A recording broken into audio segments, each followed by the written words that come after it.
SM Store, amanah dalam muamalah. Bismillahirrahmanirrahim. Assalamualaikum warahmatullahi wabarakatuh. Alhamdulillahirabbil alamin. Wa bihi nasta'in ala umurid dunya waddin. Wassalatu wassalamu ala asyrafil anbiya'i wal mursalin. Nabiyyina Muhammad wa ala alihi wa sahbihi ajma'in. Wa man ihtada bihuda wattaba'a atharahu ila yaumiddin. Amma ba'd. Gelap ini kayaknya. Tolong dinyalakan.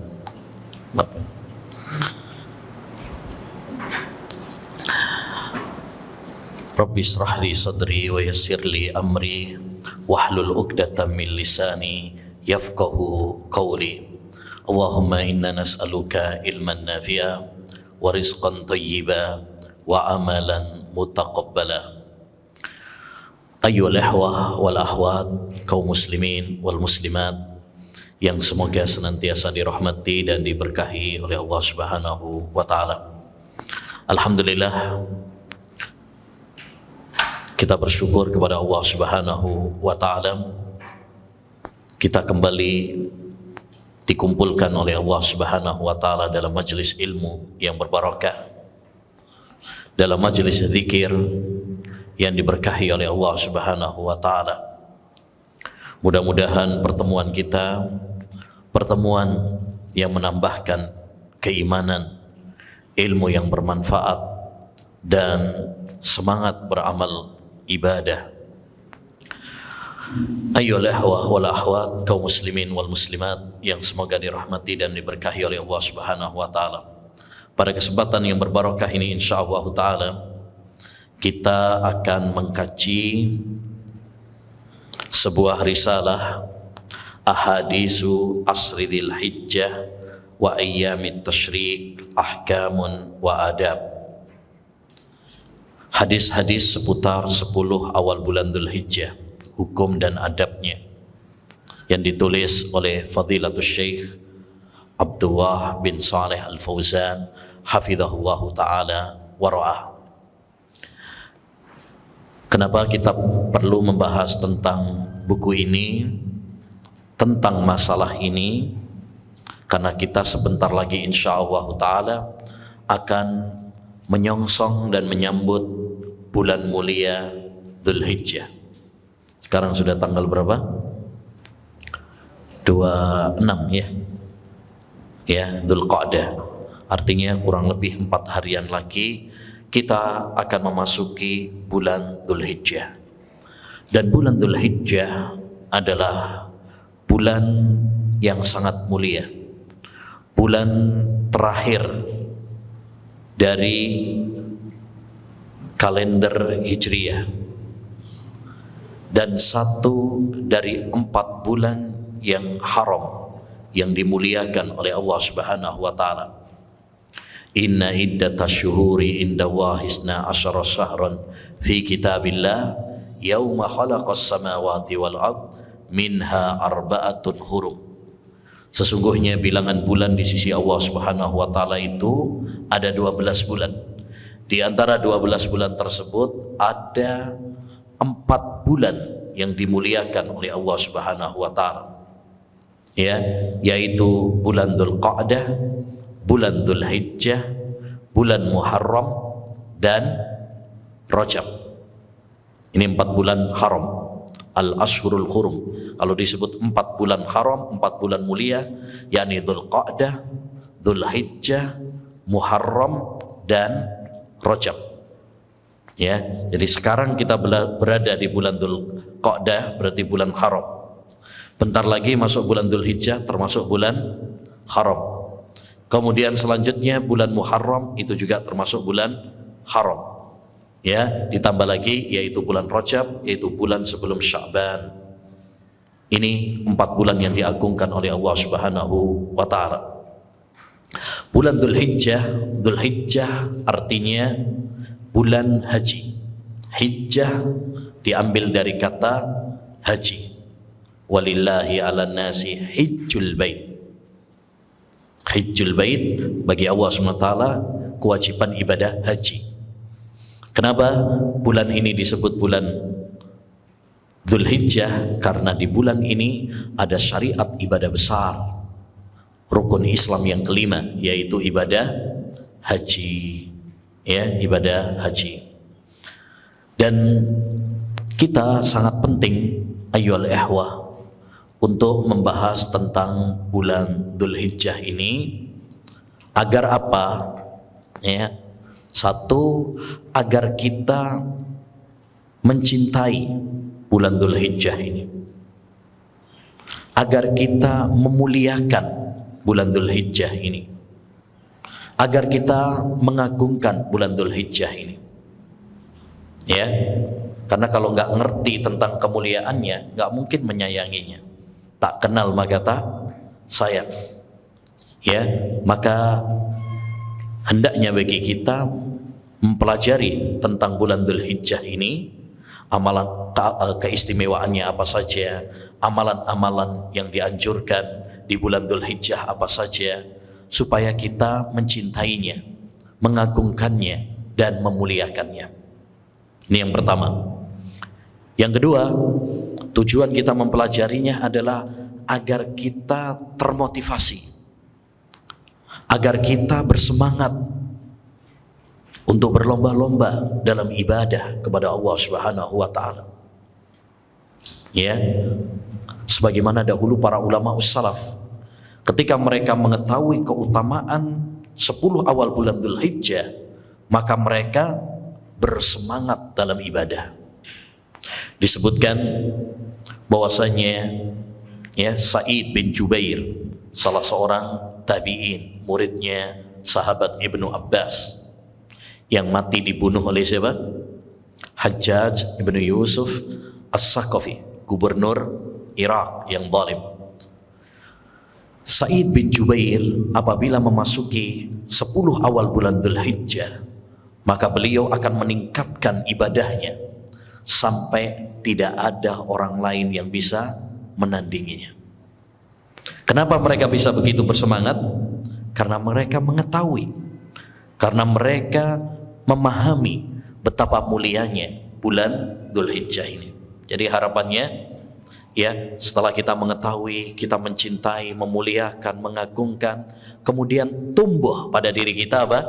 Semangat berlomba-lomba, semangat beribadah kepada Allah SWT, semangat mengoptimalkan waktu, kesempatan, momentum yang Allah berikan kepada kita dengan sebaik-baiknya, sebagai pundi pahala, tabungan akhirat kita, bekal menghadap Allah Subhanahu wa taala.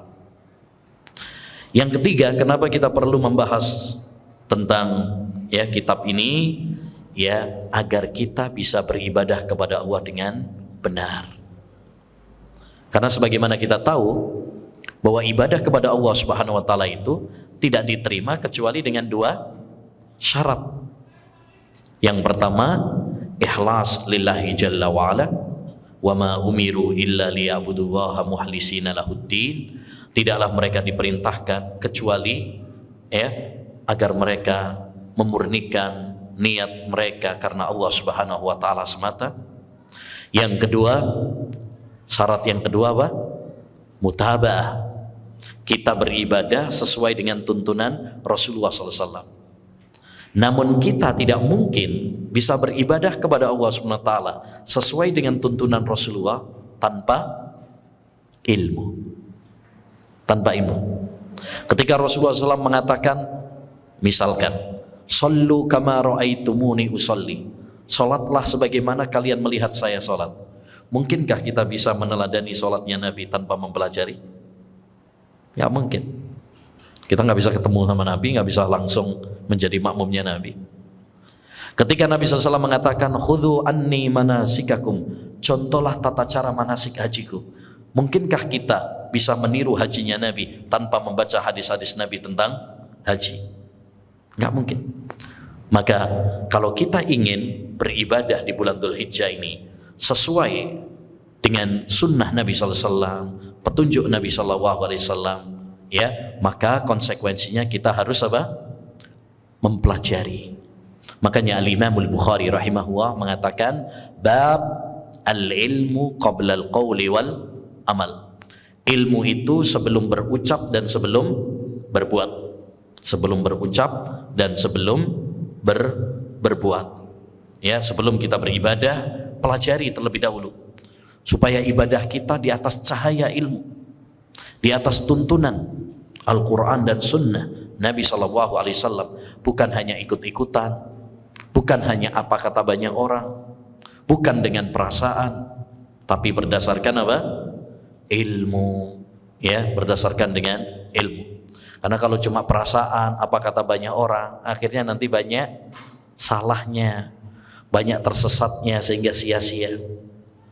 Kata Umar bin Abdul Aziz rahimahullah, man abadallaha bila ilmin kana yufsidu aksara mimma yuslih.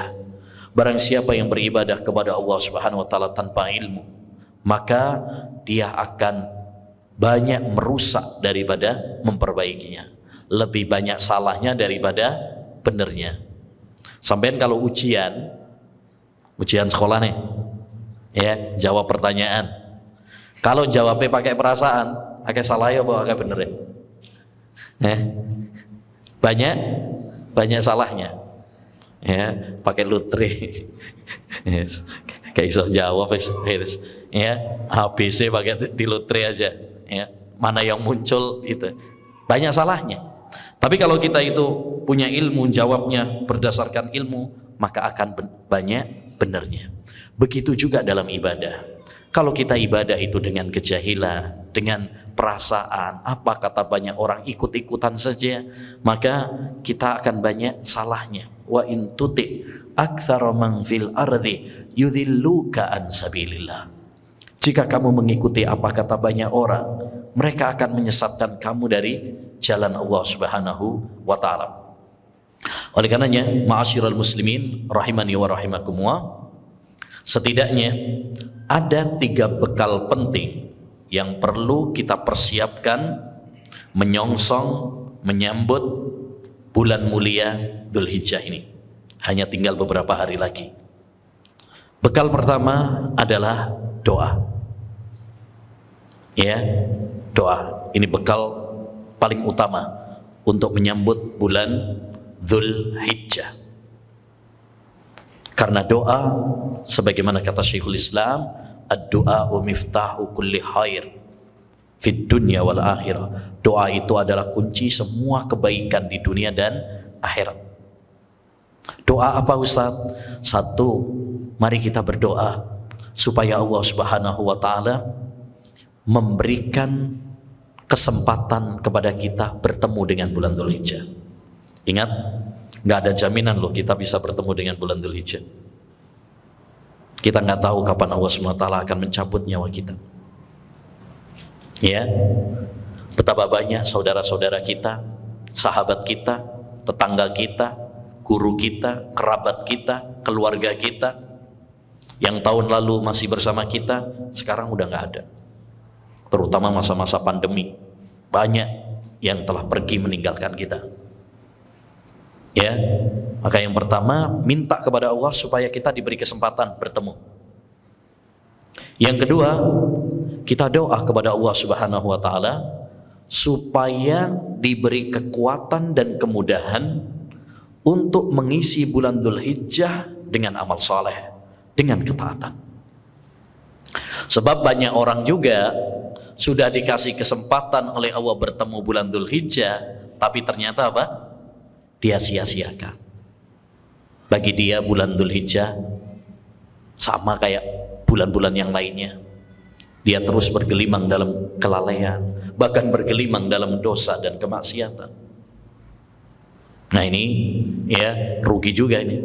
Orang yang sudah diberi kesempatan tapi dia sia-siakan. Seorang ulama pernah mengatakan, jika Allah memberikan kesempatan kepadamu, membukakan pintu kebaikan untukmu, segeralah kamu melakukannya. Karena kamu tidak pernah tahu kapan pintu tersebut terbuka lagi untukmu. Kita nggak pernah tahu ya kapan kita diberi kesempatan lagi, kita nggak ngerti. Bisa jadi ini adalah Dzulhijjah terakhir kita. Yang ketiga, hendaknya kita berdoa supaya amal yang kita lakukan nanti di bulan Dzulhijjah diterima sama Allah Subhanahu wa taala. Ingat, nggak ada jaminan juga amal yang telah kita lakukan mesti diterima. Kita hanya berupaya, semangat dalam beribadah, berusaha untuk ikhlas, berusaha untuk sesuai dengan tuntunan Rasulullah SAW. Tapi kita mengakui bahwa masih banyak kekurangan-kekurangan yang kita lakukan. Itulah sifat orang-orang yang beriman. Mereka bersemangat dalam beribadah, tapi mereka mengakui masih banyak apa? Kekurangan. Kata Hasan al-Basri, al-mu'minu jama'a ihsanan wa syafaqah, wal munafiku jama'a isa'atan wa amna. Orang beriman itu orang yang menggabung antara dua hal. Ya, semangat beribadah, tapi dia takut. Dia semangat, tapi juga takut. Maksudnya, dia semangat beribadah, tapi takut juga kalau amalnya nggak diterima sama Allah SWT. Dia nggak sombong, nggak ujub, ya, tapi dia merasa bahwa amalnya masih sedikit, amalnya masih banyak kurangnya. Makanya perhatikan, ya, Nabi SAW, beliau bahkan menganjurkan kepada kita usai melaksanakan ibadah malah istighfar. Habis sholat, astagfirullah. Habis sholat ibadah. Ya, akhir-akhir puasa, Allahumma innaka afuwun tuhibbul afwa fa'fu anni. Ya Allah, engkau adalah pemaaf, mencintai maaf, ampunilah aku, maafkanlah aku ya. Ya, setelah menuntut ilmu, ngaji seperti ini, doanya apa? Subhanakallahumma wa bihamdika asyhadu an la ilaha illa anta astaghfiruka. Aku mohon ampun kepadamu ya. Padahal habis kajian, habis majelis ilmu, semua itu menunjukkan kepada kita, ayyuhal ihwa, bahwa mukmin yang sejati adalah orang yang bersemangat dalam beribadah, namun dia tidak merasa hebat, tetapi dia merasa bahwa amalnya masih sedikit, amalnya masih banyak apa? Kekurangannya. Ya. Nah, yang kedua, bekal yang perlu kita persiapkan menyambut bulan Dzulhijjah adalah bekal ilmu. Ya, bekal ilmu. Satu, agar kita memuliakan bulan Dzulhijjah ini. Tak kenal maka tak sayang. Dua, agar kita bersemangat, berlomba-lomba dalam ibadah, ya, memanfaatkan kesempatan dengan sebaik-baiknya. Yang ketiga, agar kita beribadah kepada Allah SWT sesuai bimbingan, sesuai cahaya sunnah Nabi Sallallahu Alaihi Wasallam. Yang ketiga, bekal yang ketiga yang perlu kita lakukan menyambut bulan Dzulhijjah ini adalah taubat dan istighfar. Untuk memperbanyak taubat, memperbanyak istighfar kepada Allah Subhanahu wa taala. Namun lebih ditekankan ketika akan memasuki bulan-bulan istimewa. Mau Ramadan, perbanyak taubat, memperbanyak istighfar. Mau bulan Dzulhijjah, perbanyak taubat, perbanyak istighfar kepada Allah Subhanahu wa taala. Supaya apa?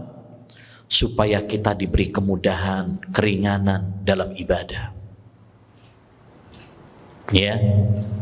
Sebab harus kita sadari, harus kita fahami, yang bikin manusia itu berat dalam melakukan ibadah adalah dosa.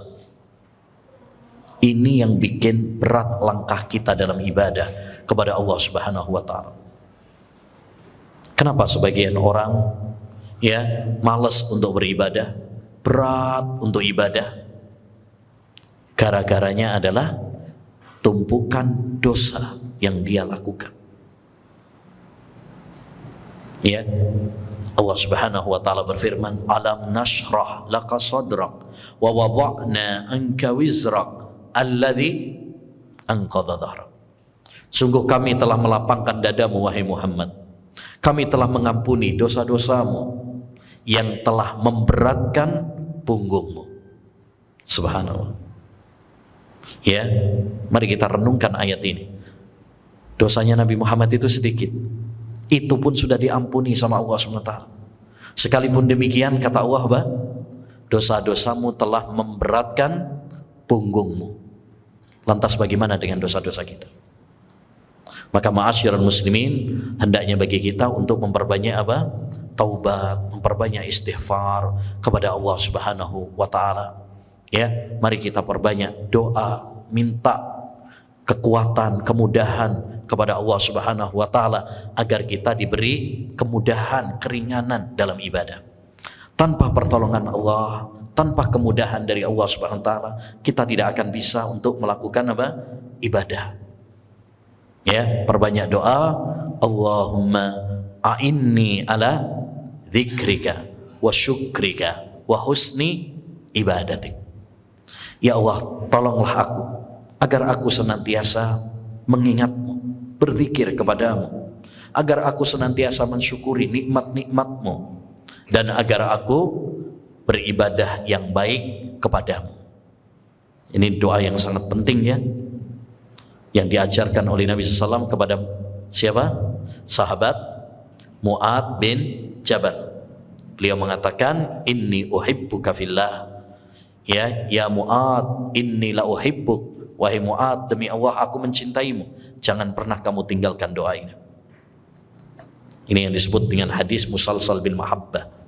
Hadis yang disampaikan dari Nabi kepada Mu'ad bin Jabal, Mu'ad bin Jabal menyampaikan muridnya, muridnya yang menyampaikan kepada muridnya, sampai sekarang semuanya dengan kata, ya, aku mencintaimu.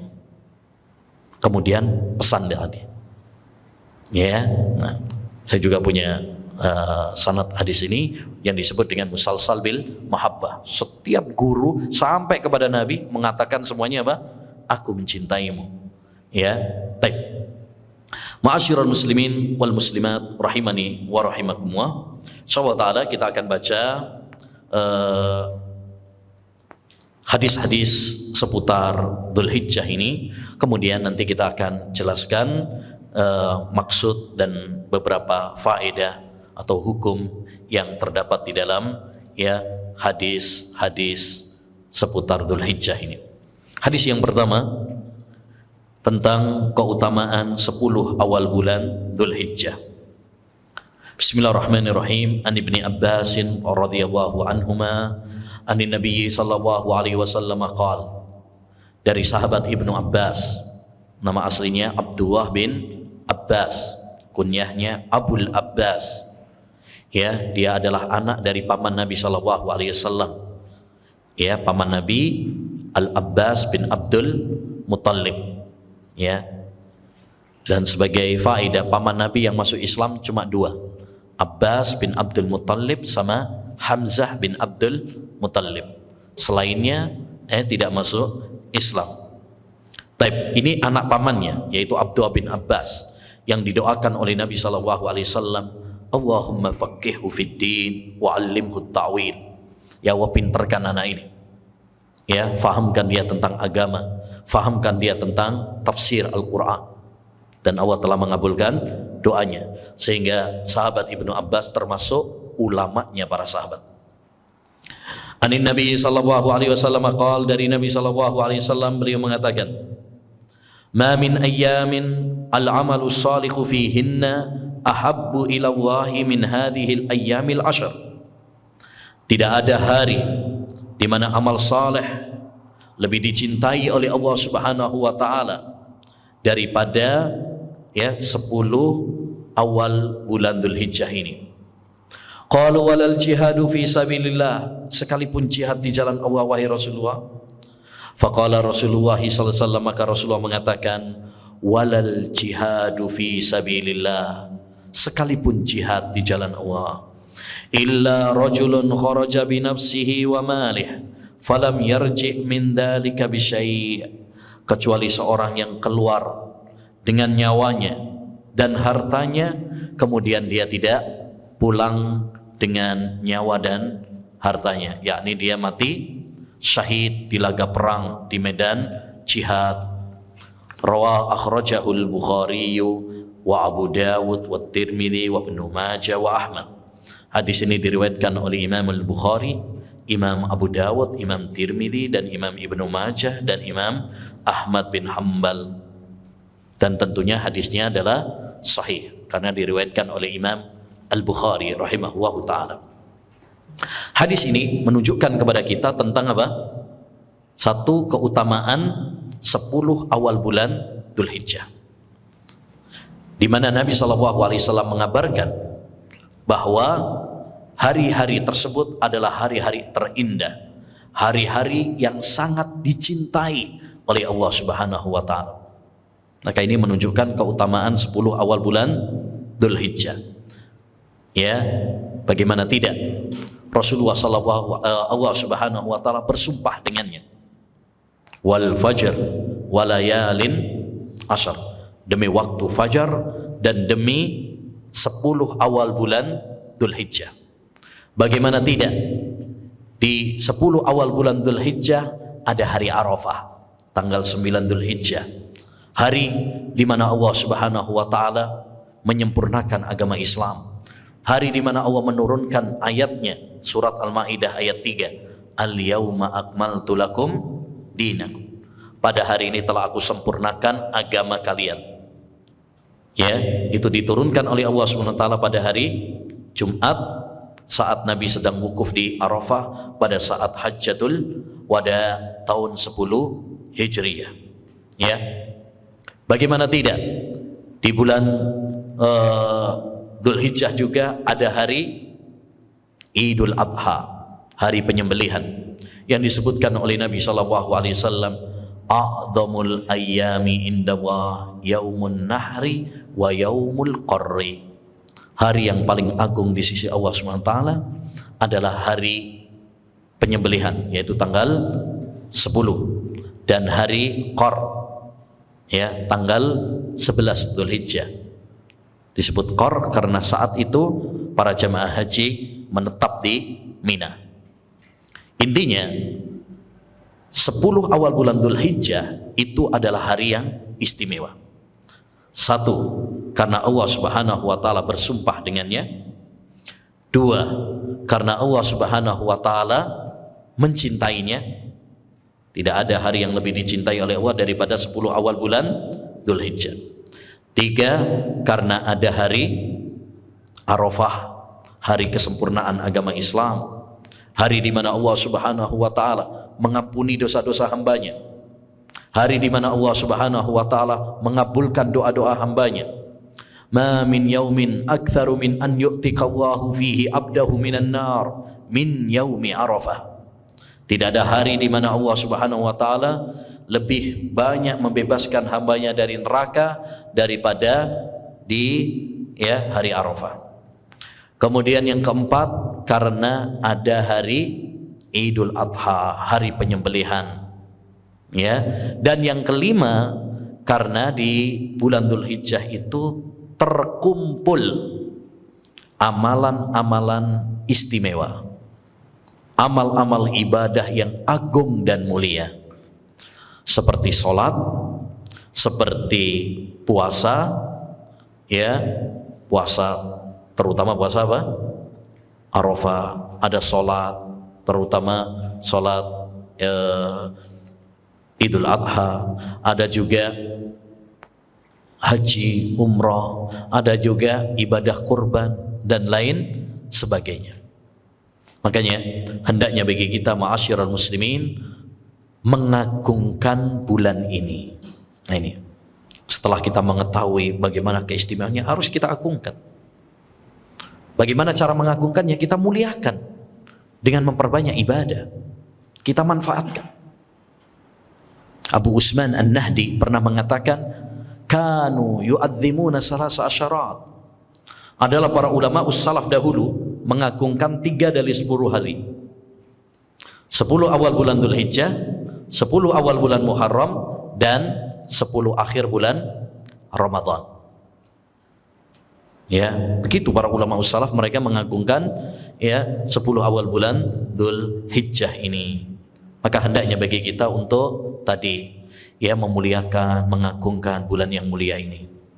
Ya, dan hadis ini juga menunjukkan kepada kita anjuran untuk memperbanyak amal soleh di 10 awal bulan Dzul Hijjah. Kenapa? Karena Nabi mengatakan tadi tidak ada suatu hari di mana amal soleh lebih dicintai oleh Allah daripada di 10 awal bulan Dzul Hijjah. Berarti kita dianjurkan untuk memperbanyak amal soleh karena pahalanya dilipat gandakan oleh Allah Subhanahu wa taala. Ya, makanya Islam memberikan pintu-pintu kebaikan, peluang-peluang ibadah di bulan Dzul Hijjah ini. Satu, memperbanyak puasa.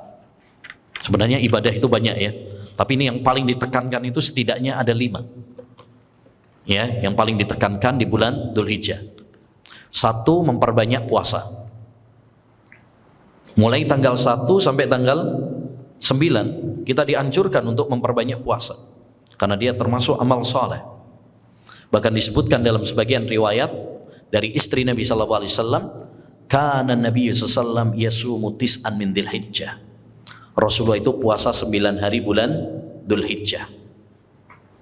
Dan ini juga yang dipraktekkan oleh sebagian sahabat tabi'in. Ya, dinukil bahwa Ibnu Abbas, Ibnu Umar, Sa'id bin Jubair, Tawus, Atta, mereka puasa ya 10 awal bulan Dzul Hijjah. Ya. Nah, maka hendaknya bagi kita untuk memperbanyak puasa di bulan Dzul Hijjah, khususnya tanggal 9. Jadi kalau kita bisa 9 hari, alhamdulillah, itu lebih bagus. Tapi kalau nggak bisa, semampunya. 5 hari nggak apa-apa, 3 hari nggak apa-apa. Tapi kalau nggak bisa, setidaknya jangan lupakan, jangan lalaikan tanggal 9. Karena keutamaannya sangat besar. Eman-eman, sayang kalau kemudian kita melalaikannya. Yaitu puasa apa? Arafah. Nabi SAW mengatakan, ya, saumu Arafah ahtasibu ala Allah an yukaffira as-sanatal madiyah wal qabilah. Puasa Arafah itu aku berharap, berdoa agar ya puasa Arafah itu bisa menggugurkan, menghapus dosa-dosa hamba setahun yang lalu dan setahun yang akan datang. Bayangkan puasa 1 hari tapi bisa menghapus dosa-dosa selama 2 tahun. Sayang kalau kemudian kita lewatkan. Makanya dulu ada seorang ulama namanya Muhammad ibnu Muslim Az-Zuhri. Ya, walaupun safar beliau tetap puasa Arafah, puasa Asyura. Tapi kalau pas Ramadan terus safar, beliau nggak puasa. Sehingga ada sebagian muridnya tanya, ya Ustadz, Anda kalau puasa Ramadan terus safar, mokel. Tapi kalau puasa Arafah, puasa ya Asyura, kok nggak mokel? Ya, apa jawabannya? Iya, karena kalau puasa Ramadan saya bisa ganti di waktu-waktu yang lain. Bukankah Allah berfirman, "Faman kana maridan aw ala safarin fa iddatum min ayyamin ukhar." Kalau kamu sakit atau safar, boleh diganti pada hari-hari yang lain. Tapi kalau puasa Arafah, puasa Asyura nggak bisa diganti. Ya, nggak bisa diqadha. Ya, jadi ini. Yang pertama adalah memperbanyak apa? Puasa. Yang kedua, di antara amalan istimewa di bulan ini adalah haji dan umrah. Haji dan umrah. Insyaallah nanti akan kita bahas. Kemudian juga yang ketiga yaitu ibadah kurban. Ini syiar di antara syiar ya Islam, dan nanti pun insya Allah akan kita bahas hadis-hadis yang berkaitan dengan ibadah kurban. Yang keempat adalah ya apalagi memperbanyak zikir dan doa. memperbanyak zikir dan doa. Nabi bersabda, "Ma min ayyamin azka indallah min hadhihi al-ayyamil 'ashr fa aksiru fihinna min at-tahlil wat takbir wat tahmid." Tidak ada hari yang lebih suci di sisi Allah Subhanahu wa taala daripada 10 awal bulan Dzulhijjah. Maka perbanyaklah oleh kalian tahlil, la ilaha illallah, takbir, Allahu akbar, ya, tahmid, mengucapkan alhamdulillah. Makanya disyariatkan bagi kita takbiran. Sejak tanggal 1 sudah disyariatkan bagi kita untuk takbiran. Ini yang disebut dengan takbir mutlak. Ya, dimanapun. Tidak terikat, ya, di masjid, di rumah, di pasar, di kantor, di jalan. Yang kedua ada takbir namanya takbir muqayyad. Takbir muqayyad yaitu takbir setelah sholat 5 waktu, dan itu waktunya adalah dimulai sejak subuh hari Arafah hingga akhir hari tasyrik tanggal 13 Dzulhijjah setelah terbenamnya matahari. Itu namanya takbir muqayyad, takbir setelah sholat. Ya, setelah sholat kita takbiran terlebih dahulu, baru kemudian ya melanjutkan zikir setelah apa? Sholat.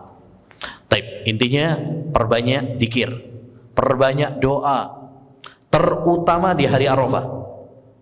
Terutama di hari Arafah. Karena Nabi bersabda, khairud du'ai du'a'u yaumi Arafah.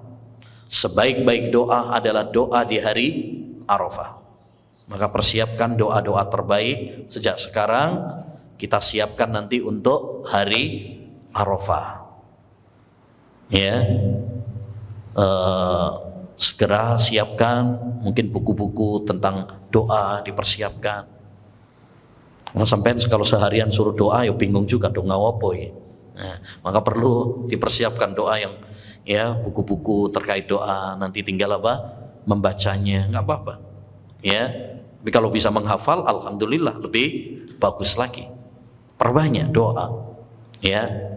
Karena kita semuanya adalah makhluk yang butuh sama Allah Subhanahu wa ta'ala. Demikian juga amal-amal ibadah yang lainnya, ya, sangat ditekankan. Tapi setidaknya tadi ada berapa tadi? Ada 4, ya, ada 4. Yang kelima tentu kita berbuat baik kepada orang, akhlak yang baik, bantu orang, bagi-bagi, ya, sedekah, bagi-bagi daging, nyate bareng. Nah itu, ya, dianjurkan menampakkan kegembiraan, keceriaan di bulan Dzulhijjah itu, terutama di hari raya Idul Adha. Nabi SAW mengatakan ayyamut tasyrik ayyamu aqlin wa syurbin wa dzikrin lillah. Hari-hari tasyrik itu adalah hari makan, minum, dan zikir kepada Allah. Kita bersenang-senang dengan yang diizinkan oleh Allah SWT. Makanya kata Al-Hafidh Ibnu Hajar Al-Asqalani rahimahullah, idharus sururi yaumal id min sya'airiddin. Menampakkan kegembiraan di hari raya itu termasuk syiar agama. Syiar agama. Jadi kalau pas hari raya jangan sedih, jangan murung, walaupun duwe utang. Ya, sembunyikan masalahnya, tampakkan keceriaan, ya, tampakkan senyuman, ya, kita gembira pada hari tersebut. Baik. Selanjutnya hadis yang kedua, bagi yang mau kurban harus menjauhi ini. An Ummi Salamah radhiyallahu anha anna Nabiyya sallallahu alaihi wasallam qala. Dari Ummu Salamah. Ummu Salamah ini salah satu istri Nabi sallallahu alaihi wasallam. Salah satu istri Nabi alaihi assalatu wassalam. Dan istri-istri Nabi adalah ibunda bagi orang-orang yang beriman. Ibunda kita. Allah berfirman dalam surat Al-Ahzab, wa azwajuhu ummahatuhum. Istri-istri Nabi itu adalah ibunda bagi orang-orang yang beriman. Maka hendaknya bagi kita untuk mengenali ibu kita. Mosok sama ibunya nggak kenal, ya? Nah, siapa yang bisa menyebutkan istri-istri Nabi? Lengkap, ya? Ya. Khadijah, Aisyah, Ummu Salamah, Saudah, Juwairiyah, Maimunah, Ummu Habibah, Sofia,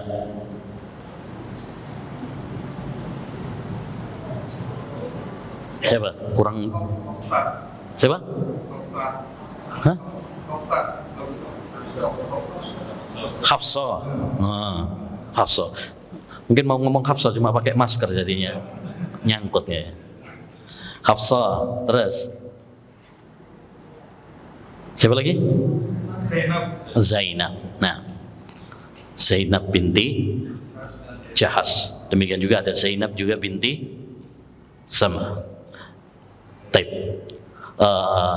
Jadi itu istri-istri siapa?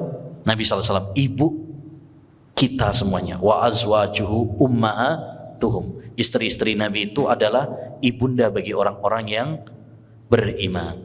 Maka hendaknya bagi kita untuk mengenalnya dan mencintai mereka. Ya, mencintai. Siapa yang tidak mengakui istri-istri Nabi SAW sebagai ibundanya, maka dia berarti bukan orang-orang yang beriman. Kayak orang-orang Syiah, mereka membenci Aisyah, membenci Hafsah, ya, dan tidak mengakuinya sebagai ibundanya. Ya, maka ini adalah orang-orang yang munafik. Ya. Makanya pernah ditanyakan kepada Aisyah, wahai Aisyah, ada sebagian orang nggak mengakuimu sebagai ibundanya. Kata Aisyah, gampang. Ya, benar, memang saya bukan ibundanya. Karena saya hanya ibunda bagi orang-orang yang beriman saja. Kalau bagi yang nggak beriman, ya saya bukan ibundanya. Ya. Nah. Taib, dari Ummu Salamah, semoga Allah meridhoinya. Anna Nabiya sallallahu alaihi wasallam qala, bahwasanya Nabi sallallahu alaihi wasallam bersabda, "Idza ra'aitum hilal dzil hijjah wa arada ahadukum an yudhhiya falyumsik an sya'rihi wa adfarihi hatta yudhhiya." Akhrajahu Muslim. Apabila salah seorang di antara kalian, apabila kalian melihat hilal Dzulhijjah sebagai tanda masuknya bulan Dzulhijjah, wa arada ahadukum an yudhhiya, lalu salah seorang di antara kalian ingin untuk berkorban, artinya dia punya rencana untuk berkorban, falyumsik an sya'rihi, maka hendaknya dia menahan diri dari rambutnya, maksudnya jangan sampai memotong rambutnya, wa adfarihi, dan kukunya, hatta yudhhiya, sampai kapan? Sampai dia menyembelih hewan kurbannya. Akhrajahu Muslim. Hadis ini diriwayatkan oleh Imam Muslim. Taib, hadis ini ma'asyiral muslimin memberikan faedah kepada kita bahwa apabila sudah masuk tanggal 1 Dzulhijjah, kemudian seseorang punya rencana untuk berkorban, maka sejak tanggal 1 tersebut dia tidak boleh untuk potong rambut dan potong kuku. Sampai kapan? Sampai dia menyembelih hewan kurbannya. Kalau disembelihnya misalkan tanggal 10, ya setelah disembelih baru boleh untuk potong rambut dan potong kuku. Kalau disembelihnya tanggal 11, ya berarti nunggu sampai tanggal 11. Kalau disembelihnya sampai tanggal 13, ya nunggu sampai tanggal 13. Karena ibadah kurban, karena hewan kurban itu kan boleh ya disembelih sampai hari tasyrik. Nabi bersabda, ya ayyamut tasyrik dzabhun kulluh. Hari-hari tasyrik itu adalah hari penyembelihan semuanya. Jadi nggak mesti pada tanggal 10 saja. Ya, jadi batas akhirnya sampai dia menyembelih hewan kurbannya, baru boleh potong rambut dan potong kukunya. Sebelum itu maka tidak boleh. Ya, jadi hadis ini larangan, dan larangan dalam hadis ini bersifat haram, bukan cuma sekedar makruh. Karena kaidah dalam usul fikih disebutkan oleh para ulama, al aslu fin nahyi lit tahrim. Hukum asal sebuah larangan itu menunjukkan haram sampai ada dalil yang memalingkannya. Maka tidak boleh ya bagi orang yang ingin berkurban sejak tanggal 1 Dzulhijjah, dia tidak boleh untuk potong rambut, potong kuku. Potong rambut di sini mencakup semua rambut. Rambut kepala, ya, kumis, ya, pemanang jenggot, ya, nggak boleh. Termasuk juga bulu ketiak, termasuk juga bulu kemaluan, nggak boleh. Sampai apa? Dia menyembelih hewan kurbannya. Demikian juga potong kuku. Apa hikmahnya? Hikmah dari larangan ini adalah agar orang yang berkurban menyerupai saudara-saudara mereka yang sedang melakukan manasik ibadah haji. Karena orang kalau umroh atau haji ya, dan dia sudah ihram, niat masuk dalam ibadah umroh dan haji, dilarang dari beberapa larangan ihram. Salah satunya adalah dilarang potong rambut dan potong kuku.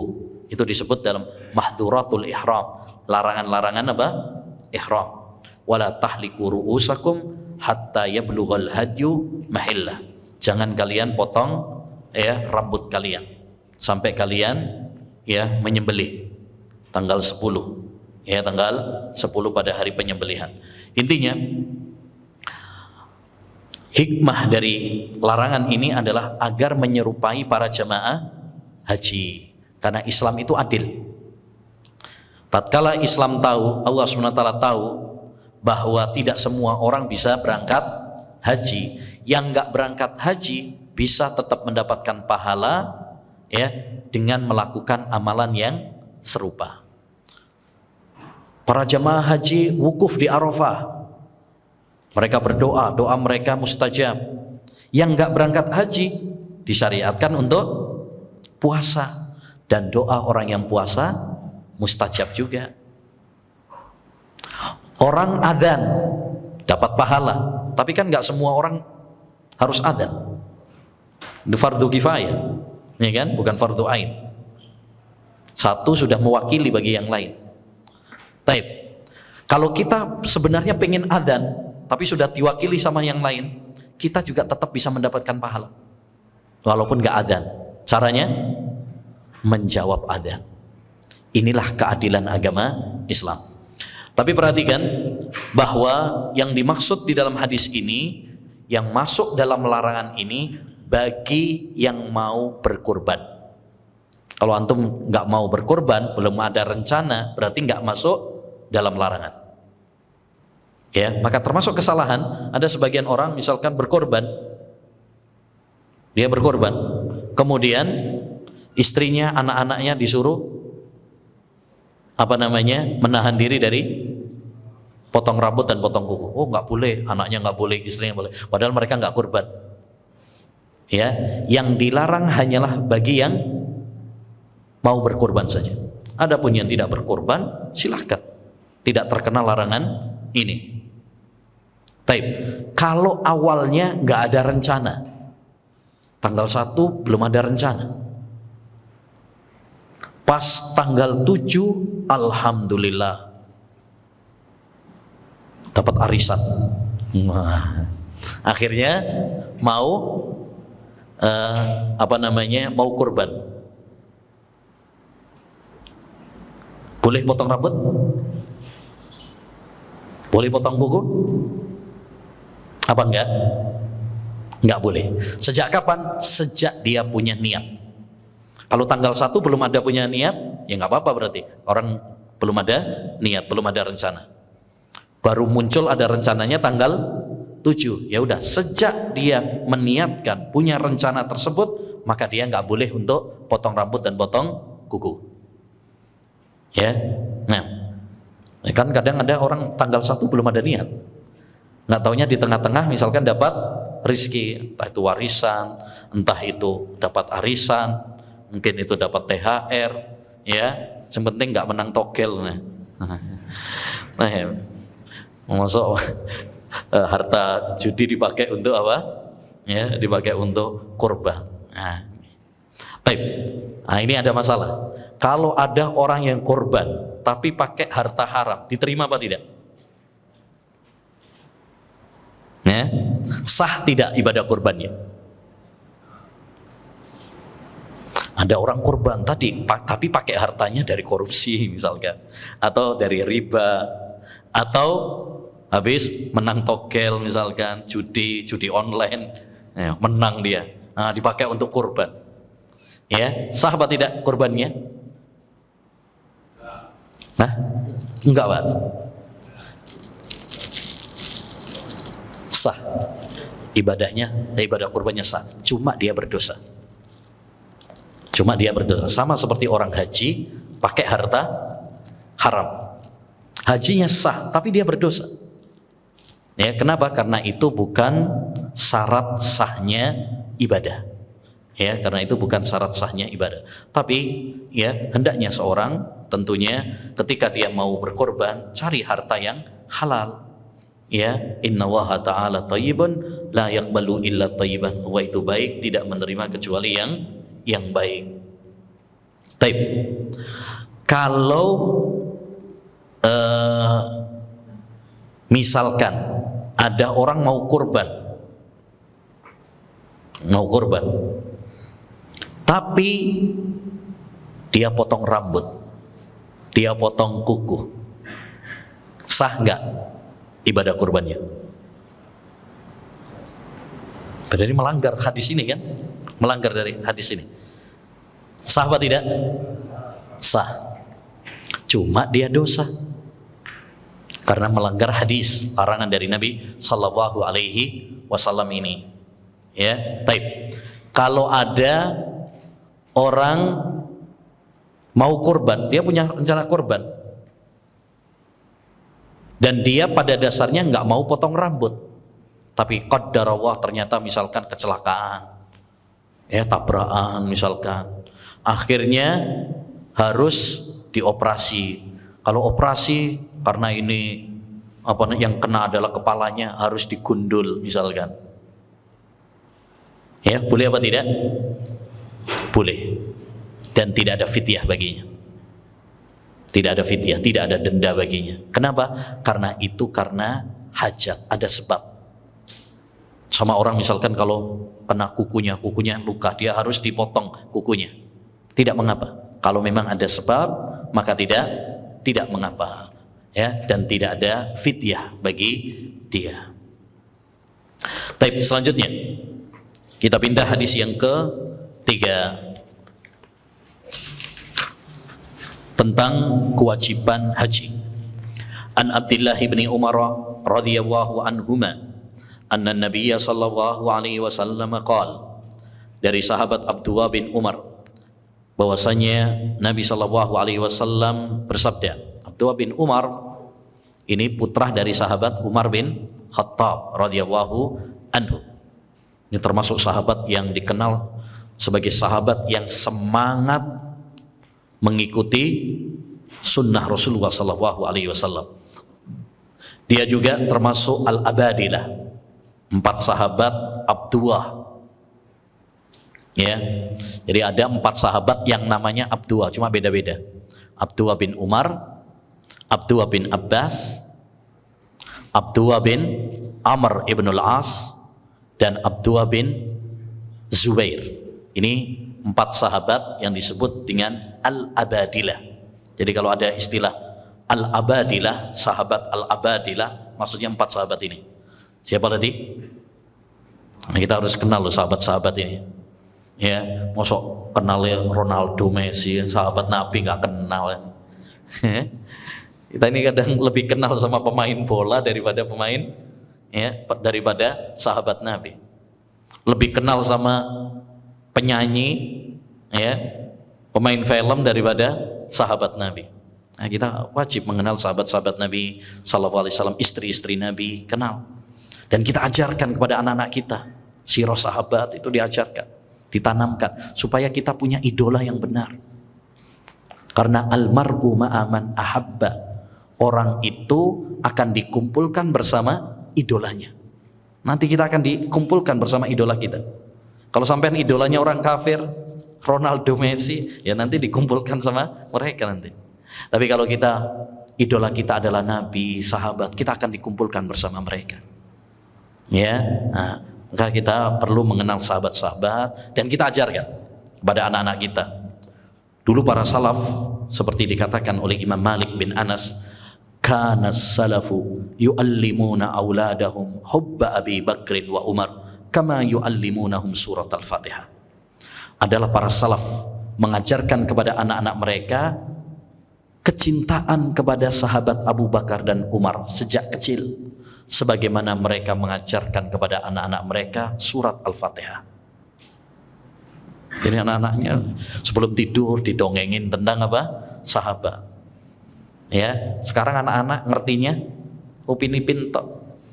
Iku wis mendingan Upin Ipin. Ya, kadang Doraemon malah.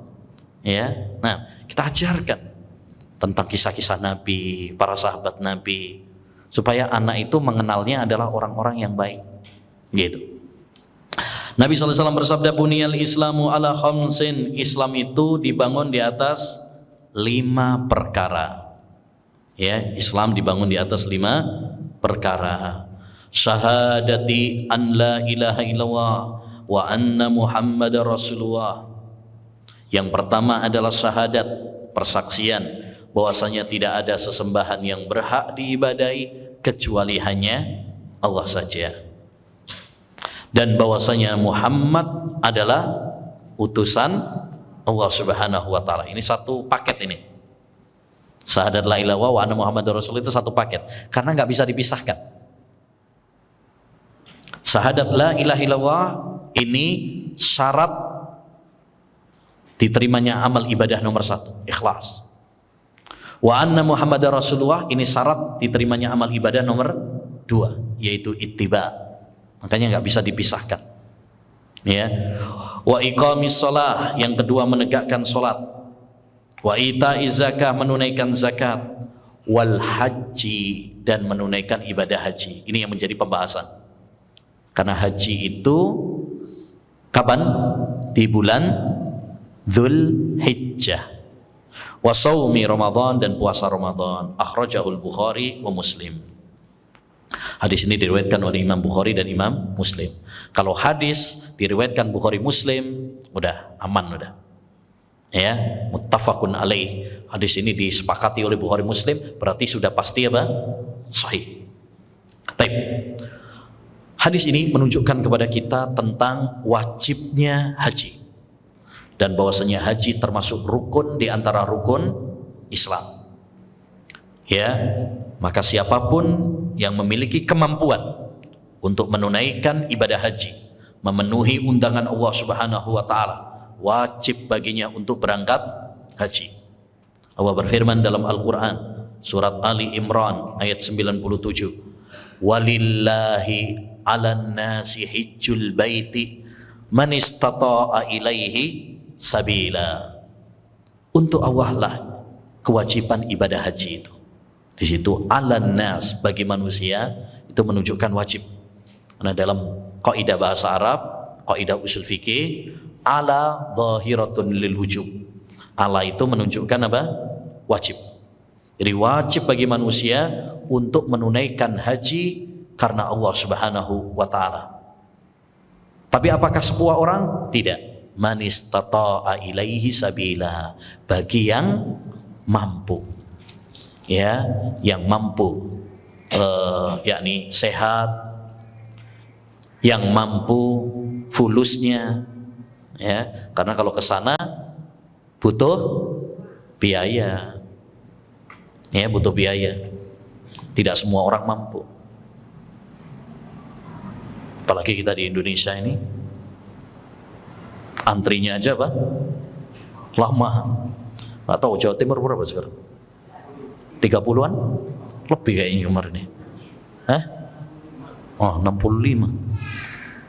Sejak lahir itu harus daftar. Sejak bayi harus daftar. Jadi makanya kita kalau bisa yang memiliki uang gitu ya, cari yang segera, ya kayak haji apa, furoda, plus, ya dan yang lainnya. Nah kalau nunggu antrian, ya kita nggak tahu umur kita nyampe nggak gitu, ya khawatirnya daftar toh, ya nabung daftar, nggak taunya yang berangkat anaknya malah. Karena kita apa? Ya, mati duluan. Nah, baik. Jadi intinya hadis ini menunjukkan kepada kita tentang kewajiban ibadah haji dan bahwasanya haji termasuk rukun di antara rukun Islam. Tapi termasuk rahmat Allah SWT, haji itu cuma diwajibkan sekali seumur hidup, nggak tiap tahun. Ya, tiap tahun berat. Orang sekali aja udah berat, apalagi kalau setiap tahun. Makanya Nabi mengatakan al-hajju marratan. Haji itu yang wajib cuma sekali. Faman zada fahuwa tatawwa. Ya, tapi kalau ada yang menambah maka itu sunnah. Kalau ada yang menambah sunnah. Dulu para ulama setiap tahun haji. Ada yang seorang ulama itu Masya Allah tiap tahun haji, sampai disebutkan dalam biografinya dia itu haji 70 kali. 70 kali. Berarti tiap tahun apa? Haji. Ya. Nah, maka hendaknya bagi kita untuk bersemangat dalam menunaikan ibadah haji ini, ya semampu mungkin, ya sebisa mungkin, ya. Dulu aja siapa? Asma istrinya Asma binti Umais, istrinya Abu Bakar As-Siddiq, setelah dinikahi oleh siapa? Ja'far. Ini Asma ini Masya Allah, dia pertama dinikahi sama Ja'far, setelah menjanda dinikahi sama Abu Bakar, setelah Abu Bakar meninggal dinikahi sama Ali bin Abi Thalib. Ya, seolah ini janda rebutan. Ya, sahabat-sahabat luar biasa ini, Abu Bakar, Ali yang menikahi, Masya Allah. Taib. Asma ketika masih menjadi istrinya Abu Bakar As-Siddiq itu berangkat haji bersama Nabi SAW, itu sedang mengandung. Sehingga pada suatu tempat gitu ya, ketika jalan di Mekah, lahiran. Berarti hamilnya hamil besar. Jadi hamil tidak menyurutkan semangat Asma untuk berangkat apa? Haji. Jadi apa yang kita mampu untuk bisa berangkat, lakukan. Ya. Menarik, kemarin ada orang Indonesia sepedaan ya, sepeda ontelan bisa sampai, Masya Allah, luar biasa. Ya, ada orang Indonesia naik sepeda 6 bulan nyampe ya ke Saudi, luar biasa. Intinya mau pakai pesawat, mau pakai sepeda ontel, mau pakai sepeda motor, mau pakai kapal, ya apa yang kita mampu maka lakukanlah, ya untuk menunaikan ibadah ya haji ini, ya tentunya selama itu tidak memadorotkan kita, tidak membahayakan diri kita. Kita tahu tentang kadar kemampuan kita, ya. Baik. Selanjutnya tentang hadis yang keempat, keutamaan haji. Kalau tadi kewajiban haji, insya Allah semuanya faham bahwa haji itu adalah apa? Wajib. Dalilnya dalam Al-Quran tadi sudah jelas, dalil dari hadis jelas, dan itu sudah menjadi kesepakatan para ulama. Ulama sepakat haji itu hukumnya wajib. Kalau ada yang mengingkari tentang kewajiban ibadah haji, maka orang tersebut kafir, murtad dari agama Islam. Kalau ada yang bilang, ya haji gak wajib, wes gak usah haji wes, mendingan duitnya dibuat ya investasi.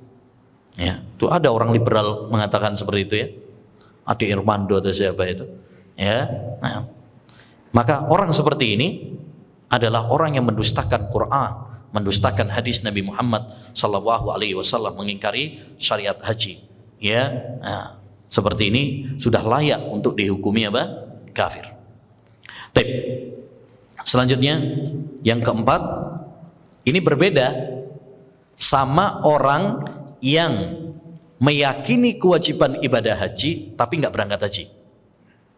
Apakah kafir? Enggak. Dia mengakui ibadah haji itu wajib, cuma ini biasa jadi alasan ya, belum siap. Dia ada mampu, mau yang furoda pun mampu, ya. Tapi alasannya apa? Belum siap. Ya. Ini para misalkan orang-orang artis atau yang lain, uangnya kalau mau berangkat haji bisa, tapi alasannya apa? Gak siap, gak siap berubah, gak siap berubah. Nah, ya, orang seperti ini mungkin karena pelit, mungkin karena cinta dunia, ya. Tapi dia ngakui ibadah haji itu wajib, maka orang seperti ini adalah melakukan dosa besar, tapi tidak sampai kepada derajat kafir. Ya, yang kafir itu kalau mendustakan, mengingkari, ya, maka itu kafir, murtad dari agama Islam. Baik, selanjutnya hadis yang keempat, keutamaan haji. An Abi Hurairah radhiyallahu anhu qala, dari sahabat Abu Hurairah. Sahabat Abu Hurairah nama aslinya siapa yang tahu? Abdurrahman bin Sahr. Abdurrahman bin Sahr. Dia adalah sahabat yang paling banyak meriwayatkan hadis. Sekitar 5.230 hadis yang diriwayatkan dari sahabat Abu Hurairah. 5.000 kan? Banyak. Dia paling banyak. Yang paling banyak meriwayatkan hadis itu nomor 1 Abu Hurairah. Ya, kemudian ada Aisyah, kemudian ada sahabat Jabir, ada Anas bin Malik, gitu ya. Ini sahabat Ibnu Umar, ini sahabat-sahabat yang masuk dalam daftar al-muksiruna fil hadis. Sahabat-sahabat yang banyak meriwayatkan hadis. Nomor 1 adalah Abu Hurairah. Oleh karenanya, kalau ada yang macam-macam sama Abu Hurairah, curigai keislamannya. Ya, karena dia sesungguhnya ingin menghancurkan Islam. Seperti dulu ada seorang Syiah punya buku Abu Hurairah. Judulnya begitu, Abu Hurairah. Ternyata isinya adalah ya mengatakan Abu Hurairah itu pendusta, ngarang-ngarang hadis. Banyak hadis, mosok dia baru masuk Islam, Abu Bakar Umar aja kalah sama dia. Nah itu ngarang-ngarang tok aja. Ya, nah itu akhirnya banyak para ulama rame-rame yang membantah dia sebagai pembelaan kepada Abu Hurairah. Sebenarnya bukan pembelaan kepada pribadi Abu Hurairah, tapi ini pembelaan kepada Islam. Karena kalau Abu Hurairah sudah dicela, berarti 5.000 hadis lebih tertolak.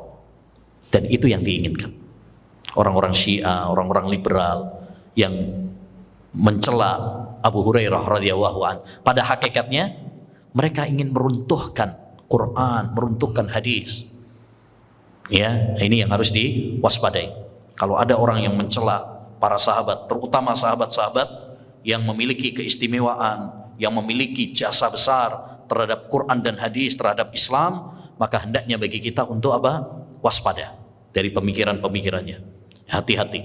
Ya. Nah, dan itu banyak dilakukan oleh orang-orang ya bertopeng Islam pada zaman kita sekarang, tapi pada hakikatnya adalah memusuhi Islam. Orang-orang munafik ya pada zaman kita sekarang masih banyak, terutama orang-orang Syiah, orang-orang liberal ya, memusuhi para sahabat Nabi sallallahu alaihi wasallam. Maka kita harus waspada dari pemikiran-pemikiran tersebut. Beliau mengatakan, sami'tu Rasulullah sallallahu alaihi wasallam yaqul, aku mendengar Rasulullah sallallahu alaihi wasallam bersabda. Ya, sami'tu, aku mendengar, berarti sendirian dia. Kalau haddasana misalkan itu akhbarona atau an atau anna, itu bisa jadi apa? Bukan hanya Abu Hurairah saja yang dengar, yang lainnya. Ya, seperti ini misalkan antum akhbarona haddasana, karena rame-rame dengarkannya itu bareng-bareng sama yang lain. Tapi kalau dia mendengarkannya secara langsung dari Nabi saja, itu namanya apa? Sami'tu, aku mendengar seorang diri dari Rasulullah sallallahu alaihi wasallam. Dia mengatakan man hajja, barang siapa yang haji, falam yarfus walam yafsuq, dia tidak mengucapkan ucapan-ucapan yang kotor, tidak melakukan kefasikan, keluar dari ketaatan, raja'a min dunubihi kayauma waladatsu ummah, maka dia akan pulang, ya, pulang dari haji, kembali dari haji, ya, seperti hari di mana ibunya baru melahirkannya. Artinya apa? Dia bersih dari dosa-dosa, seperti bayi yang baru dilahirkan oleh ibunya. Bukankah bayi baru dilahirkan ibunya itu bersih dari dosa? Kullu mauludin yuladu alal fitrah. Setiap anak yang baru lahir itu lahir dalam keadaan apa? Suci, bersih. Bersih dari dosa-dosa, nggak ada dosa. Ya. Nah, orang kalau pulang dari haji dan hajinya haji yang mabrur, dia tidak mengucapkan ucapan-ucapan yang kotor, dia tidak melakukan kefasikan, kemaksiatan, maka pulang dari haji rontok dosa-dosanya, terhapus dosa-dosanya, seperti jabang bayi yang baru dilahirkan oleh ibunya. Masya Allah. Ya, hadis ini menunjukkan kepada kita tentang apa? Keutamaan menunaikan ibadah haji, dan bahwasanya keutamaannya sangat besar, yaitu apa? Menghapus dosa-dosa hamba. Dengan syarat tadi, kalau hajinya haji yang benar, haji yang betul-betul membuahkan perubahan pada dirinya, tutur katanya, perbuatannya, ibadahnya, akhlaknya. Ya, bukan hanya sekedar haji tok. Istilahnya apa? Haji mabur. Yang penting mabur, ngerti Mekah tok. Bukan. Tapi haji yang betul-betul membuahkan perubahan pada dirinya. Ya. Nah, jadi ibadah haji itu, ma'asyiral muslimin, ibadah yang sangat mulia. Banyak keutamaan-keutamaannya. Di antara keutamaannya tadi, satu yaitu apa? Dia termasuk rukun Islam. Dua, menghapus dosa. Ketiga nanti yang akan kita bahas yaitu menggapai surga. Al-hajjul mabrur laisa lahu jazaa'un illal jannah. Haji yang mabrur tidak ada balasan baginya melainkan surga. Yang keempat, di antara keutamaannya juga menjadi tamu Allah. Al-hujjaj wal umar wafduwa da'ahum fa'ajabu sa'aluhu fa'atahu. Para jemaah haji, para jemaah umroh itu adalah tamu-tamu rombongan Allah. Allah mengundang mereka dan mereka memenuhi undangan Allah Subhanahu wa taala. Mereka memohon kepada Allah, minta kepada Allah, dan Allah memenuhi permintaan mereka. Ya, di antara keutamaannya juga haji itu termasuk jihad, terutama bagi para wanita dan orang-orang sepuh, orang-orang lanjut usia, juga anak-anak kecil. Jihad. Makanya Aisyah pernah bertanya, "Ya Rasulullah, hal alal mar'ati jihad?" Wahai Rasulullah, apakah wanita itu juga wajib jihad? Qala na'am jihadun la qitala fi. Ya, tapi jihadnya enggak pakai perang, enggak pakai pedang. Apa? Al-hajj wal umrah, haji dan umrah. Ya, dan masih banyak lagi keutamaan-keutamaan haji dan umrah ini. Baik, selanjutnya An Abi Hurairah radhiyallahu an, hadis yang kelima dari Abu Hurairah juga. Ya, sering ya kalau kita baca hadis-hadis Nabi, memang yang paling banyak itu adalah hadis dari Abu Hurairah radhiyallahu anhu, semoga Allah meridhoinya. Setiap kali kita disebut sahabat Nabi, hendaknya bagi kita untuk apa? Mendoakan ya taradzi ya radhiyallahu anhu untuk para sahabat. Anna Rasulullah sallallahu alaihi wasallam qaal, bahwasanya Rasulullah sallallahu alaihi wasallam mengatakan, al umratu ilal umrati kaffaratun lima bainahuma.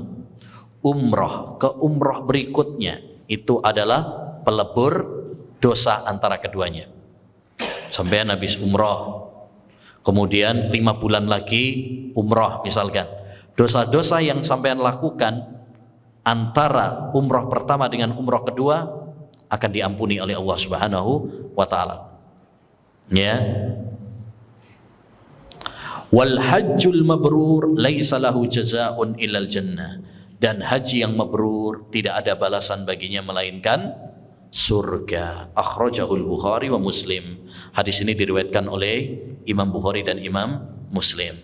Tapi hadis ini juga menunjukkan kepada kita tentang apa? Keutamaan haji, di mana Nabi mengabarkan bahwa haji yang mabrur tidak ada balasan baginya melainkan surga. Dan siapa yang tidak mau surga? Semua kita pasti berharap untuk menggapai surga Allah Subhanahu wa taala. Namun ingat, keutamaan ini bagi yang hajinya haji mabrur, bukan sekedar mabur tadi ya. Sekedar nyampe sana bukan, tapi mabrur. Apa haji yang mabrur itu? Haji yang mabrur itu kriterianya, 1, hajinya ikhlas karena Allah Subhanahu wa taala saja. Bukan haji supaya nanti dipanggil Pak Haji, Bu Haja. Kalau dipanggil Pak Haji, enggak dipanggil Pak Haji, ngamuk. Ya. Wis ngenteni suwe-suwe, entek akeh duwite, sik dipanggil Pak RT. Nah, enggak dipanggil Pak Haji. Baik. Yang kedua, kriteria haji yang mabrur itu adalah hajinya sesuai sunnah Nabi Sallallahu Alaihi Wasallam. Hajinya sesuai sunnah Nabi. Karena Nabi bersabda, "Khudhu anni manasikakum." Contohlah tata cara manasik hajiku. Makanya orang yang mau berangkat haji atau mau berangkat umroh harus belajar tentang tata cara manasik haji dan umroh yang benar. Dan yang paling penting juga saya ingatkan, hendaknya kita memilih travel yang benar. Travel yang betul-betul dibimbing oleh pembimbing yang sunnah, ya, ustadz-ustadz yang berilmu, kompeten di bidangnya, yang betul-betul bisa membimbing kita umrah dan haji sesuai sunnah Nabi SAW. Ya, ini penting. Ya, jangan sampai kita udah keluar uang banyak, ternyata hajinya wah kayak salahin malah. Ya, umrohnya malah kayak bid'ahnya. Ya, betul. Banyak orang jamaah haji nyampe sana golek jimat, ya, nyari cari kerikil batu buat jimat gitu ya. Ya, bahkan ada loh pas tawaf dia gunting kiswah, ya, buat jimat, kiswah Ka'bah itu kainnya, ya, gunting, ya. Nah, jadi banyak kesalahan-kesalahan. Kenapa? Karena dia nggak belajar. Ya, sampai sana semuanya diusap cari berkah. Semua tiang Masjidil Haram diusap. Sampai polisi-polisinya juga. Ya.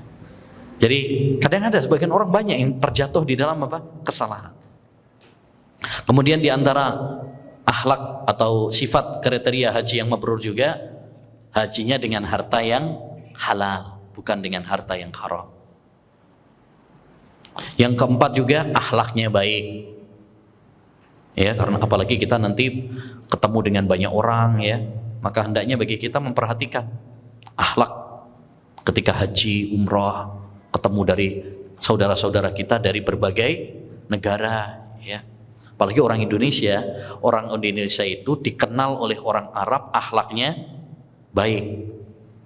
Ya, ramah, ya, rapi. Padahal sakjane rapine iku wedi ilang asline. Nah, tapi intinya kita orang Indonesia dikenal sampai sana itu dengan akhlak yang baik. Maka kita harus jaga ini, jaga nama baik ini, ya. Nah, selanjutnya hadis yang ke-6, anjuran kurban. An Anas radhiyallahu an, dari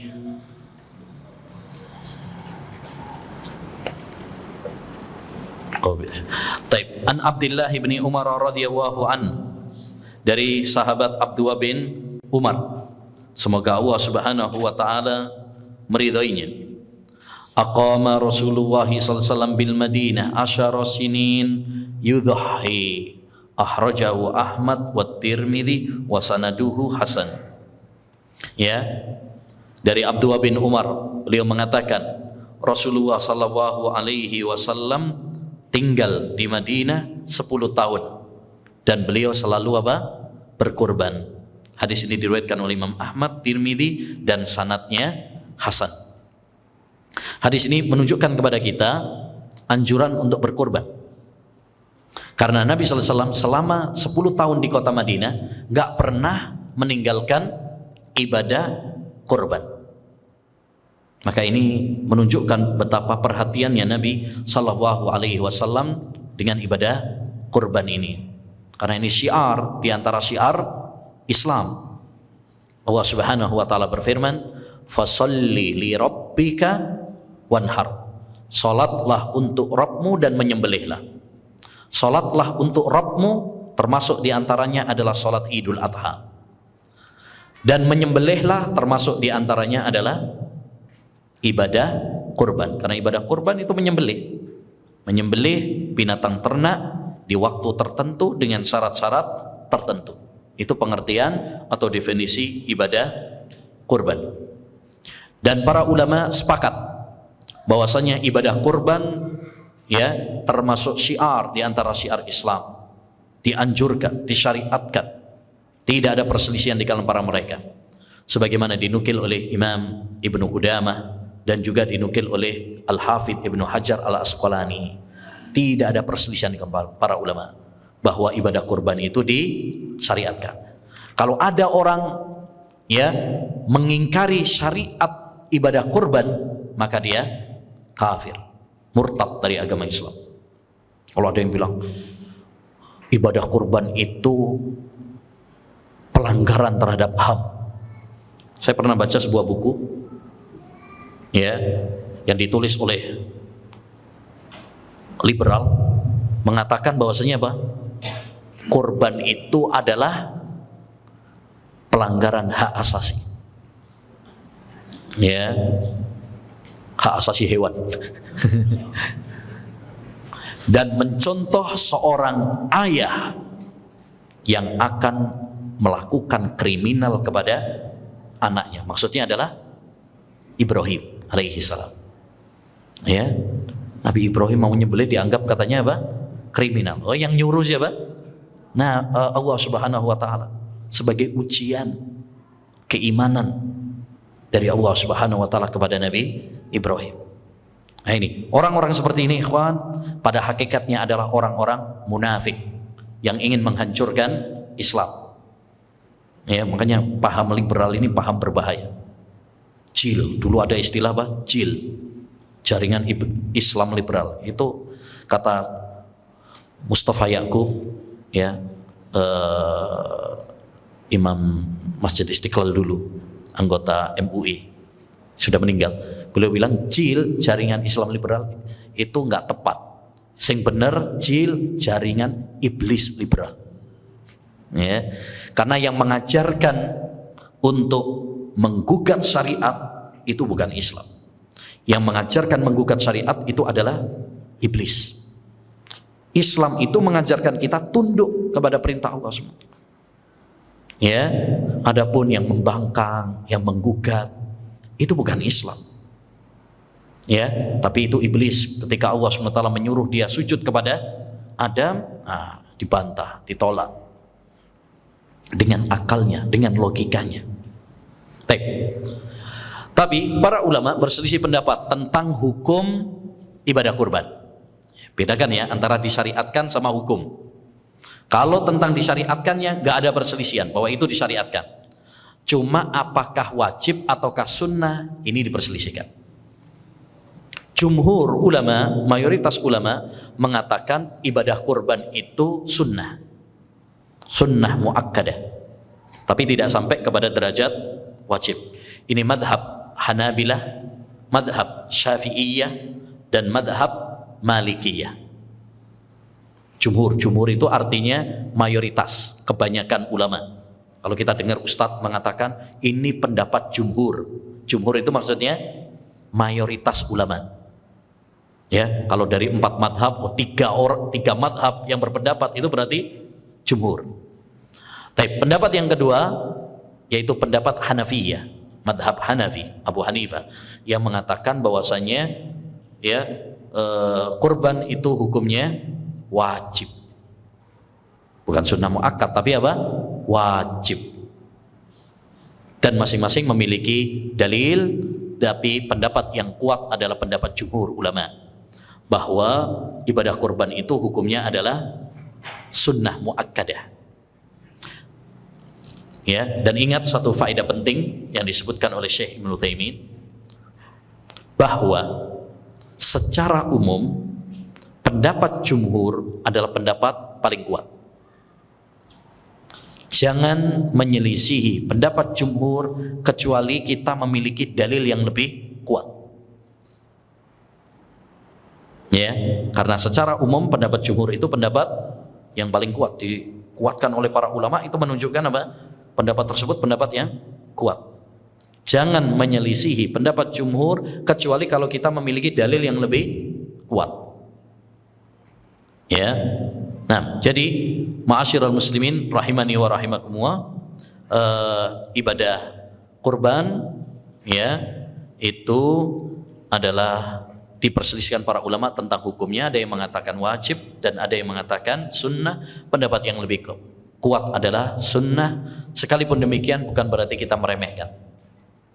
Ya, kadang orang itu kalau dengar sunnah, sunnah kok. Nah, ini ada yang nggak beres pada kita. Sunnah itu kaitannya dengan hukum. Tapi untuk praktek hendaknya bagi kita mempraktekkannya. Karena perintah itu mencakup wajib dan mencakup sunnah. Sunnah itu juga perintah. Ketika Allah mengatakan fastabiqul khairat, berlomba-lombalah di dalam kebajikan, apa itu mencakup yang wajib saja atau mencakup yang sunnah juga? Sunnah juga. Dan kita ma'asyiral muslimin rahimani wa rahimakumullah, jangan hanya mencukupkan yang wajib saja. Hendaknya bagi kita berupaya juga untuk melakukan yang sunnah-sunnah juga. Hanya mencukupkan dengan yang wajib saja akan menjadikan kita malas dalam beribadah. Hendaknya bagi kita berupaya untuk ya melakukan yang sunnah-sunnah juga. Ya. Nah, selanjutnya hadis yang ke-7 tentang usia hewan kurban. An Jabirin qala Rasulullah sallallahu alaihi wasallam la tadbahu illa musinnah illa an ya'sura alaikum fatadbahu jada'atan minad dha'ni, akhrajahu Muslim. Kata Nabi dari sahabat Jabir, yakni Jabir bin Abdullah radhiyallahu anhuma, semoga Allah meridhai keduanya, karena beliau dan juga ayahnya dua-duanya adalah sahabat Nabi. Ayahnya meninggal pada perang Uhud. Karena dua-duanya sahabat, maka kita doakan dua-duanya dengan mengatakan radhiyallahu anhuma, semoga Allah meridhai keduanya, untuk anak dan untuk bapaknya. Beliau mengatakan, Rasulullah SAW bersabda, la tadbahu illa musinnah, janganlah kalian menyembelih hewan kecuali musinnah. Yang dimaksud musinnah yaitu yang sudah mencapai umurnya, usianya, usia untuk disembelih. Jika kalian sulit mendapatinya yang musinnah, maka sembelihlah yang sudah berumur setahun dari jenis kambing, jada'ah minad dha'n. Baik.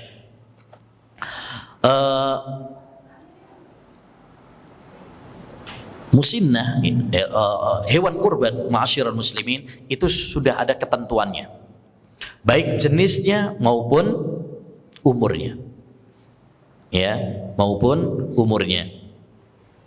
Tentang jenisnya sudah ditentukan, yaitu harus bahimatul an'am.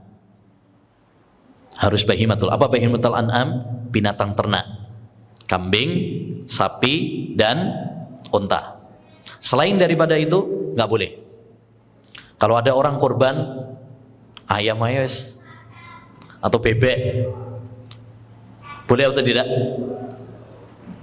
Ikhlas lillahi ta'ala, ya, boleh apa tidak? Nggak boleh. Atau dia alasannya fattaqullaha mastata'tum, bertakwalah kepada Allah semampu kalian. Saya nggak mampu apa? Kambing, mampunya ayam. Boleh apa tidak? Ya, nggak boleh sebagai ibadah kurban. Tapi kalau mau nyembelih ayam ya silahkan.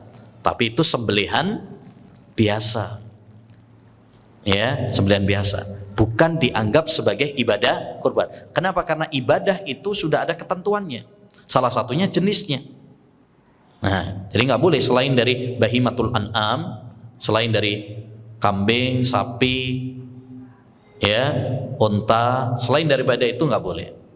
Ayam misalkan atau bebek, apa maneng korban perasaan, nah, tambah gak oleh, bid'ah ya. Nah, yang kedua usianya itu juga sudah ditentukan. Ini yang disebut oleh Nabi, jangan kalian menyembelih kecuali musinnah. Musinnah itu yang maksudnya adalah yang sudah berumur. Untuk unta usia minimal adalah 5 tahun. Kurang dari 5 tahun nggak boleh.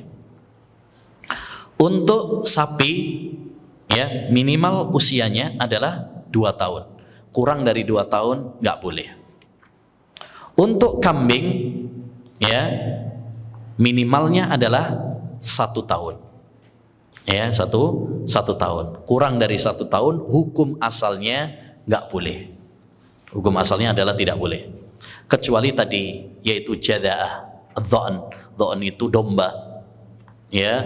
Nah, kalau memang nggak ada, maka boleh, ya, domba yang masih jada'ah, yang masih 6 bulan, ya, yang masih 6 bulan. Itu pun kalau memang nggak ada. Kalau memang ada, maka hukum asalnya adalah, ya, tetap harus satu tahun. Intinya, ma'asyiral muslimin, dalam masalah ibadah kurban ini kita harus, ya, mengikuti ketentuan-ketentuan yang diatur di dalam syariat, diatur oleh Nabi SAW. Misalkan tentang apa tadi? Jenisnya, tentang umurnya, tentang waktunya. Kapan waktunya? Tanggal 10. Adapun sebelum tanggal 10 berarti nggak boleh. Tanggal 9 hari Arafah, minggu bukoh, hari Arafah misalkan, ya, boleh apa tidak? Nggak boleh. Atau tanggal 10 sekalipun, tapi sebelum sholat Idul Adha, itu nggak boleh. Jadi harus setelah sholat Idul Adha. Makanya kata Nabi SAW dalam hadis, man dhabaha qabla an yusalliya falyadhbah makanaha ukhra. Siapa yang menyembelih sebelum sholat Id, maka hendaknya dia mengganti dengan hewan yang lain. Karena sembelihannya tidak sah sebagai sembelihan kurban. Bukan berarti sembelihannya haram. Perhatikan ya. Ada orang nyembelih sebelum sholat Id, biar nanti setelah sholat Id langsung nyate misalkan. Kesusui. Ya. Nah, sembelihannya sah apa tidak? Untuk dimakan? Sah. Tapi apakah itu ibadah kurban? Bukan. Karena belum masuk waktunya. Ibaratkan kalau sholat, belum waktunya sholat kok sholat, nggak sah sholatnya. Ya, nah, begitu juga ada orang yang kurban sebelum waktunya, nggak sah. Tidak sah sebagai ibadah kurban. Ya, nah ini diperhatikan. Terus waktu terakhirnya kapan?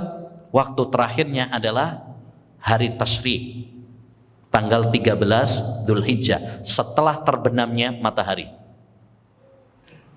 Karena hari-hari tasyrik itu semuanya boleh dipakai untuk menyembelih.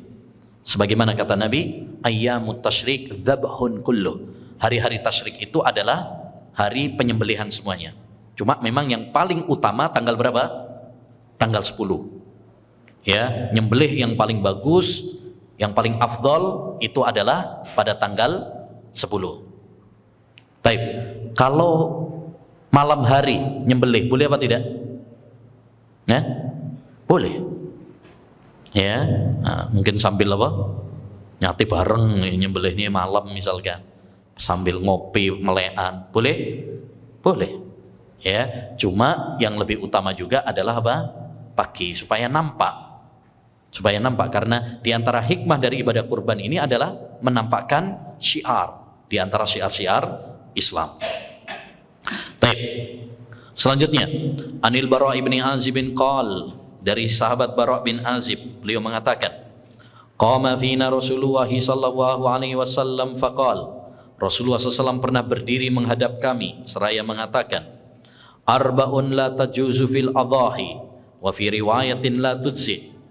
Ada 4 cacat yang tidak boleh ada pada kurban, hewan kurban. Dalam riwayat yang lain tidak sah. Al-awra'u al-bayyinu awaruha. Yang pertama adalah ya hewan yang buta, picek, ya, yang jelas butanya. Wal maridatu al-bayyinu maraduha. Dan yang sakit parah, sakitnya parah. Wal arja'u al-bayyinu dhal'uha.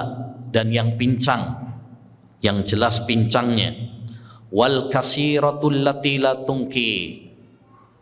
Hewan yang enggak berdaging, ya, kurus, krempeng, karek tulang tok, ya, apa ini sing dipangan.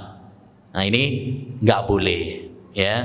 Akhrajahu Abu Dawud wa Tirmidzi wan Nasa'i wa ghairuhum. Hadis ini diriwayatkan oleh Abu Dawud, Tirmidzi, Nasa'i, ya, dan selain mereka. Wa qala Tirmidzi, Imam Tirmidzi mengatakan hadisun hasanun sahih. Hadis ini hasan dan sahih, artinya bisa dijadikan sebagai apa? Hujjah. Intinya hadis ini adalah tentang cacat-cacat yang ada pada hewan kurban, yang menjadikan hewan kurban kemudian tidak sah sebagai ibadah kurban. Jadi cacat dalam ibadah kurban, hewan kurban itu ada 2 macam. Ada cacat yang menjadikan ibadah kurban tidak sah. Ini yaitu yang terdapat di dalam hadis ini, yaitu 4.